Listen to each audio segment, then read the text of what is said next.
గదిలో పెట్టి కొడితే పిల్లైన పులిలా ఎదురు తిరుగుతుందంటారు. ప్రస్తుతం అట్లాంటి పరిస్థితి బ్రిటన్లో.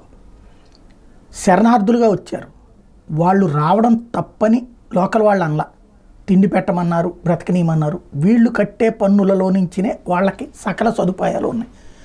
బ్రిటన్ పౌరుడు తను కష్టపడి సంపాదిస్తేనే డబ్బులు వస్తాయి, అతనికి ఫ్రీగా ప్రభుత్వం ఏమి ఇవ్వదు. అదే సందర్భంలో శరణార్థులు ఫ్రీగా తింటున్నారు, ఫ్రీగా ఉంటున్నారు. అంతటితో ఆగకుండా అత్యాచారాలకు తెగబడుతున్నారు, దాడులకు తెగబడుతున్నారు.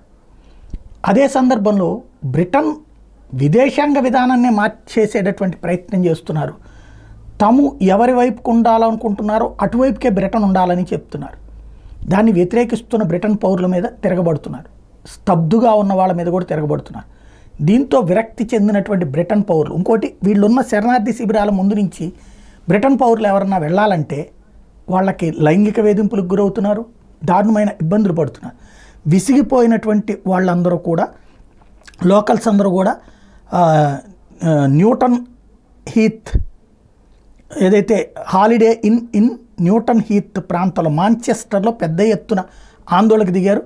ఇల్లీగల్ ఇమ్మిగ్రెంట్స్ ఉండేటటువంటి హౌసింగ్ ప్రాంతంలో నిలదీశారు పబ్లిక్ని. సివిల్ అన్రెస్ట్ క్రియేట్ చేస్తే ఊరుకోమంటూ పోలీసులు కూడా హెచ్చరించారు బ్రిటిష్ పౌరులు స్వయంగా.